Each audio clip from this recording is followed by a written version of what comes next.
میں آپ کو ایک چھوٹا سا ایک علمی ٹوٹکا بتا دیتا ہوں, آپ چیک کر لیں کہ صحیح مسلم میں 240 نمبر حدیث ہے.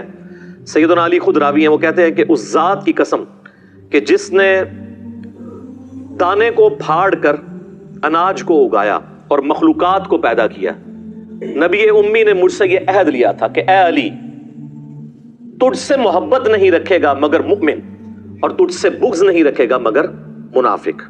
تو محبت علی از دا لٹمس ٹیسٹ آف ایمان. صحیح مسلم 240 نمبر حدیث. یہ حدیث آپ محرم میں کسی سنی کو ٹیکسٹ کرتے ہیں, آگے دیکھیں کیسے پھدکتا ہے وہ. جتنا مرضی وہ صحابہ اہل بیت کا عاشق ہوگا نا, اس کو فوراً تکلیف ہو جائے گی اس سے. اگر کوئی کہہ رہا نہیں ہوتی تو چیک کریں. اور مزید آگے میں آپ کو بتاتا ہوں کہ سنی کی کسی مسجد میں, ابھی محرم 1442 سٹارٹ ہو چکا ہے نا, کسی سنی مسجد میں آپ ایک چارٹ پہ یہ حدیث لکھ دیں, صحیح مسلم 240, علی سے محبت نہیں رکھے گا مگر مومن, علی سے بغض نہیں رکھے گا مگر منافق. صرف یہ لکھ کے لگا دیں, اس کے بعد آپ تماشا دیکھیں. لیکن یہی بات آپ جعلی بنا کے کسی اور صحابی کے بارے میں لگا دیں, کچھ بھی نہیں ہوگا. تو وہی بات ہے کہ سیدنا علی کی فضیلت کے انکاری نہیں آپ, مسئلہ یہ کہ آپ اقراری نہیں ہیں.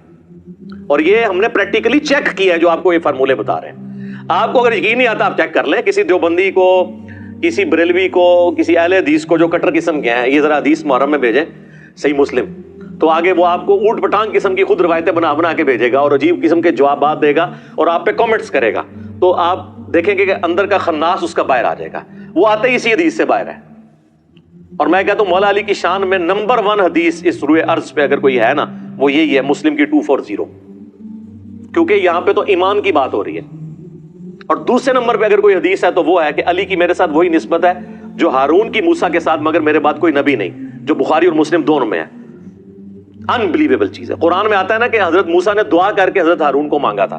اس لیول کا رسول اللہ کے ساتھ کوئی مولا علی تھے رضی اللہ تعالیٰ عنہ علیہ السلام. اور فرمایا کہ میرے بعد نبی کوئی نہیں آنا. یعنی سیدنا علی اگرچہ حضرت ہارون کی طرح نبی علیہ السلام کے سپورٹر تھے جیسا کہ وہ موسیٰ علیہ السلام کے, لیکن نبی نہیں تھے.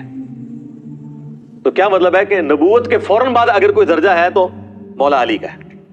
اور اس میں یہ بھی اپلائیڈ ہے کہ اگر کوئی اور نبی ہوتا تو مولا علی اس کے لیے ڈیزرونگ تھے. تو یہ جو فضیلت ہے سیدنا علی رضی اللہ تعالیٰ عنہ کی, لٹمس ٹیسٹ آف ایمان, صحیح مسلم 240, علی کی میرے ساتھ وہی نسبت ہے جو ہارون کی موسیٰ کے ساتھ, بخاری مسلم دونوں میں حدیث. اور تیسری ہے من کنت مولاہ فہذا علی مولاہ, غدیر خم کی حدیث. یہ 3 ٹاپ آف دا لسٹ فضائل ہیں. ویسے تو بہت زیادہ ہیں. المستدرک للحاکم میں صحیح سند کے ساتھ امام احمد بن حنبل کا قول ہے کہ ذخیرہ احادیث میں سب سے زیادہ احادیث جس شخص کی فضیلت میں ہے وہ علی ابن ابی طالب ہے رضی اللہ تعالیٰ عنہ علیہ السلام. صلاۃ بر محمد و آل محمد, اللہم صلی علی محمد و علی آل محمد. تو اب اس ماحول کے اندر اجتہادی خطاب والا جو ہم نے ایک دعوت کو لانچ کرنے کے لیے حکمت اڈاپٹ کی ہے, آپ اس حکمت کو سمجھیں. اب اس خطا کے حوالے سے بھی تھوڑی ڈسکشن ہو جائے. صحیح بخاری اور صحیح مسلم دونوں میں یہ حدیث موجود ہے, متفق علیہ, اور بخاری میں ذرا ڈیٹیل کے ساتھ ہے. انٹرنیشنل نمبر کے مطابق 2812. مسجد نبوی کی تعمیر کے دوران یا غزوہ خندق میں خندق کھودتے ہوئے, ان دونوں میں سے کوئی ایک موقع تھا. ابو سعید خدری رضی اللہ تعالیٰ عنہ کہتے ہیں کہ صحابہ کرام پتھر لا رہے تھے تعمیر کے لیے, یہ پتھر اٹھا رہے تھے. باقی اصحاب ایک ایک پتھر اٹھاتے تھے, سیدنا عمار ابن یاسر 2 پتھر. اتنا ان کا ایمان کا جذبہ. ظاہر ہے کہ جس کے جینز کے اندر ایمان ہو, جس کے ماں باپ اسلام کے پہلے شہداء ہوں, سیدنا یاسر اور سیدہ سمیہ رضی اللہ عنہما وعلیہم السلام, اسلام کے پہلے شہید جنہوں نے ابو جہل کی تکلیف اٹھائی, تو ان کا بیٹا پھر یہی ہوگا نا. بلکہ یہ حدیث تو سٹارٹ ہی بڑے زبردست انداز میں ہوتی ہے. عبداللہ بن عباس اپنے بیٹے علی کو بھیجتے ہیں, ان کے بیٹے کا نام بھی علی تھا, اور ایک اور تابعی کو کہ جاؤ ابو سعید خدری سے جا کے ان کی حدیث سنو. وہ حدیث جو بیان نہیں کرنی چاہیے پبلکلی, یہ کہتے ہیں نا بیان نہیں کرنی چاہیے. اور عبداللہ بن عباس تو حدیثیں سنوائی وہی کرتے تھے. چلیں انہوں نے کہا ان سے حدیث سنو. ابو سعید خدری تو ان 7 صحابہ میں ہیں جنہوں نے سب سے زیادہ حدیثیں روایت کی ہیں. آگے وہ بھی تیار بیٹھے ہوئے تھے, بھی سینکڑوں حدیثیں ان کو یاد ہیں. تو انہوں نے نہیں پوچھا کہ کیڑی حدیث سنن آئے ہو, ان کو بھی پتا تھا وہی والی جو انجینئر صاحب بیان کرتے ہیں.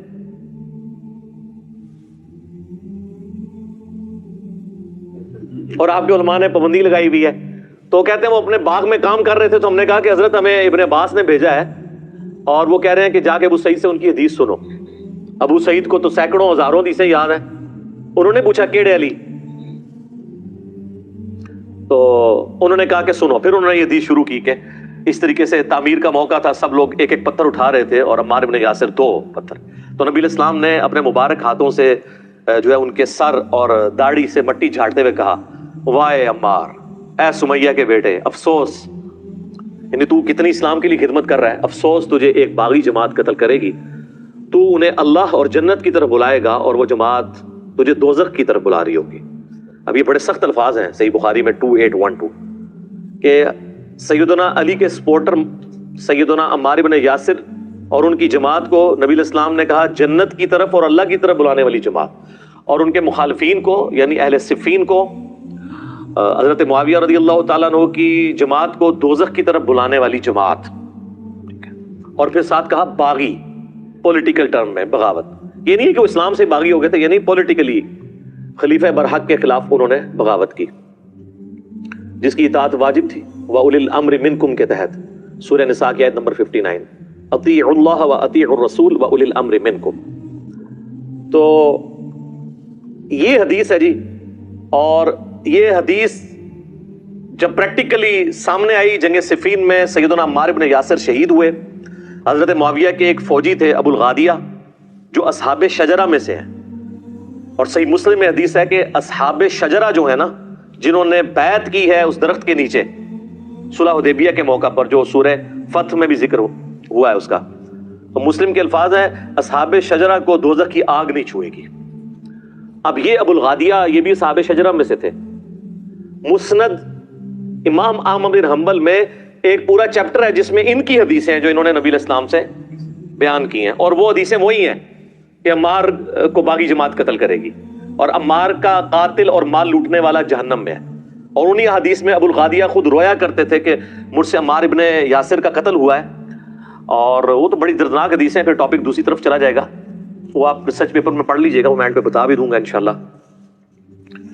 تو ابو الغادیہ سے ہوا, اور اس پہ بعض لوگوں نے کوشش کی کہ جی ابو الغادیہ جو ہے وہ اتنا بڑا جرم کر کے بھی بخشے جائیں گے کیونکہ اصحاب شجرہ میں سے ہیں. تو شیخ ناصر الدین البانی, جن کو اہل حدیث تو اپنا محدث اور اس دور کا امام بخاری مانتے ہیں, باقی مکاتب فکر میں بھی اہل علم ان کی قدر کرتے ہیں, انہوں نے سلسلہ احادیث صحیحہ میں باقاعدہ بحث کی کہ یہ بہت مشکل تعویل ہے جو آپ کر رہے ہیں.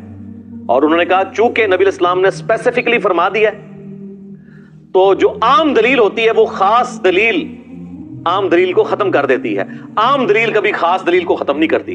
اور یہ اہل حدیثوں کو بات پتہ ہے, جب ہم انہیں کہتے ہیں نا وَإِذَا قُرِئَ الْقُرْآنُ فَاسْتَمِعُوا لَهُ, تو وہ کہتے ہیں یہ تو جنرل ہے, ہم اس کو ختم کرتے ہیں لا صلاۃ لمن لم یقرأ بفاتحۃ الکتاب سے. وہ کہتے ہیں وہ خاص ہے کہ جو فاتحہ نہیں پڑھتا اس کی نماز نہیں ہوتی, لہٰذا یہ جو جنرل آیت ہے اس میں یہ ایک تخصیص آ جائے گی کہ فاتحہ آپ پڑھ سکتے ہیں امام کے پیچھے بھی.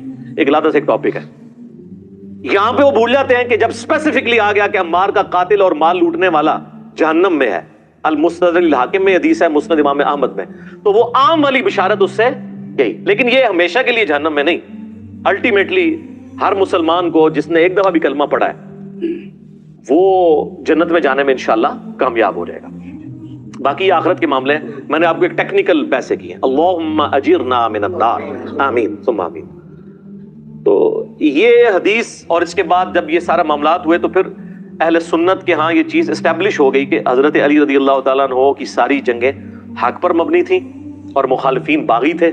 البتہ اس میں اختلاف ہے کہ مخالفین کی جو بغاوت ہے وہ اجتہادی خطا کے طور پہ شمار کی جائے گی یا ہٹ درمی کے اوپر, اس میں اختلاف ہے.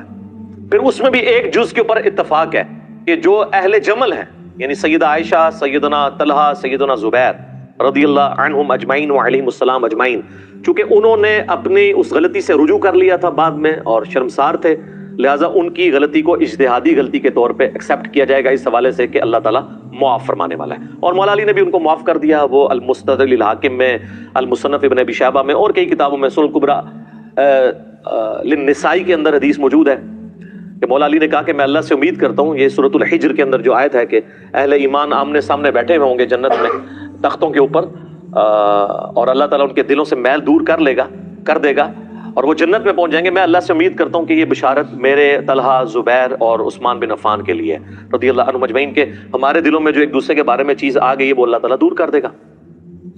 لیکن جہاں تک تعلق ہے حضرت معاویہ رضی اللہ تعالیٰ عنہ کا، ان کو حضرت علی نے معاف نہیں کیا، اس لیے کہ وہ حضرت علی کی زندگی میں بھی اپنی اس خطا کے اوپر قائم رہے اور اس کے بعد 20 سال زندہ رہے اور مرتے دم تک انہوں نے رجوع نہیں کیا.